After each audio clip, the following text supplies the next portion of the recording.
नंतर बातमी आहे रिझल्ट संदर्भातली। महाराष्ट्र राज्य माध्यमिक आणि उच्च माध्यमिक शिक्षण मंडळाच्या वतीनं फेब्रुवारी-मार्च मध्ये घेण्यात आलेल्या 12वी परीक्षेचा निकाल जाहीर होतोय।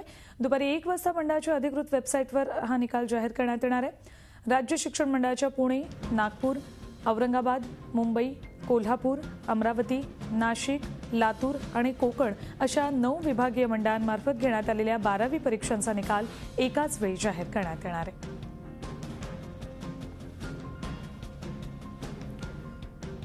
कुठल्या वेबसाईटवर आपल्याला निकाल पाहता येईल ते आपल्या स्क्रीनवर आपण पाहू शकताय। maharesult.nic.in,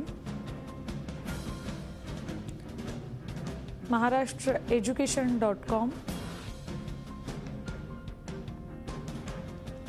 hscresult.mkcl.org, rediff.com/exams। या संदर्भात अधिक चर्चा करूयात। आमच्या प्रतिनिधी दीपाली जगताप आपल्यासोबत आहे। दीपाली, निकाल घोषित होण्याची वेळ जवळ येत चालली आहे। वेबसाईटवर निकाल पाहण्यासाठी सगळ्यांमध्येच उत्सुकता आहे, पालक असू देत, विद्यार्थी असू देत। सकाळी आपण जेव्हा बोललो तेव्हा भरपूर वेळ बाकी होता निकालाला। आता नेमके विद्यार्थ्यांच्या चेहऱ्यावर ते टेन्शन कितपत दिसतंय?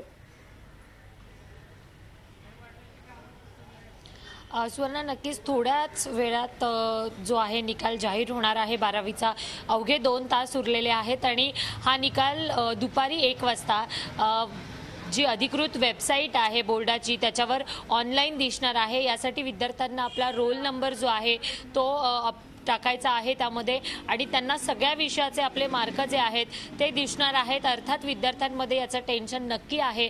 जरी विद्यार्थ्यांना माहीत असलं की ते पास होणार असतील तरी किती मार्क मिळतात, किती टक्केवारी मिळते यावर त्यांचं पुढचं भवितव्य अवलंबून आहे। त्यांना ज्या कॉलेजमध्ये ॲडमिशन घ्यायचं आहे त्यांच्या चॉईसप्रमाणे जी फील्ड निवडायची आहे या सगळ्यामध्ये त्यांना प्रवेश मिळाला पाहिजे। स्पर्धा वाढली आहे आणि नक्कीच या सगळ्याचं टेन्शन जे आहे ते विद्यार्थी आणि पालकांमध्ये आहे। आजपासून प्रवेश घेण्याची जी प्रक्रिया आहे ती देखील सुरू होते, त्यामुळे ऑनलाईन ॲडमिशनच्या प्रक्रियेचं टेन्शन देखील विद्यार्थ्यांना आहे। सुवर्णा, धन्यवाद दीपाली या संपूर्ण सविस्तर माहितीबद्दल। झी 24 तास रहा एक पाऊल पुढे।